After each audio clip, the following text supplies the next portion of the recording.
বন্ধুরা, এই ভিডিওটি শেষ পর্যন্ত দেখবেন। হতে পারে পেন্সিলের এই কাহিনী আপনার জীবনে একটা বিশাল বড় পরিবর্তন এনে দিতে পারে। চলুন তাহলে শুরু করা যাক আজকের ভিডিওটি। একটা পেন্সিল ধীরে ধীরে লিখে চলেছে, সব কিছু সুন্দরভাবে চলছে, লেখাও পরিষ্কার ও মসৃণ। পেন্সিলটা ভাবে, জীবন বুঝি এর চেয়ে সুন্দর কিছু হতে পারে না।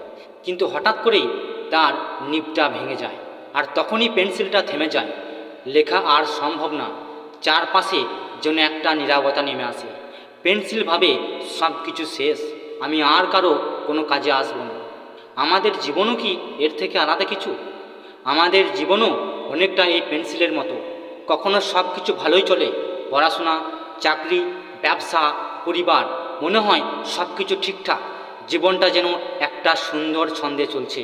কিন্তু হঠাৎ করেই ব্যবসায় লোকসান, চাকরির সুযোগ হারিয়ে যাওয়া, সম্পর্কের ভাঙন, নিজের বা প্রিয়জনের অসুস্থতা, এই মুহূর্তগুলোতে আমরা হতাশ হয়ে যাই। মনে হয় সব পথ বন্ধ, জীবন থেমে গেছে। কিন্তু এখানেই গল্পটা থামে না। একটা ভাঙা পেন্সিলকে কি আমরা ফেলে দিই? না, আমরা কি করি? আমরা সেটাকে শার্পনারে ঢোকাই। হ্যাঁ, সেই শার্পনার যার ব্লেড পেন্সিলের শরীরটা ঘষে ছাল তুলে ফেলে, কষ্ট দেয়। কিন্তু সেই কষ্টই পেন্সিলকে আবার নতুন করে গড়ে তোলে, নতুন নিব দিয়ে আগের চেয়েও সুন্দরভাবে আরও দীর্ঘ সময় ধরে সে লিখে চলে।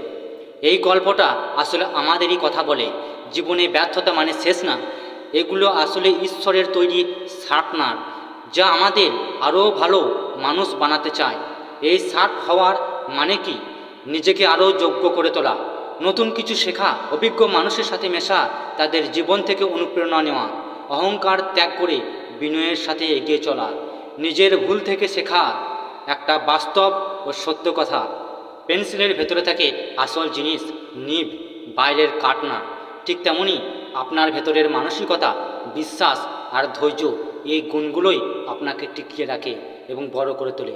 বন্ধুরা, আজকের ভিডিওটি আপনার কেমন লেগেছে আপনি কমেন্ট করে অবশ্যই জানাবেন।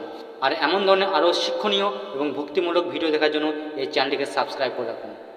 হরে কৃষ্ণ।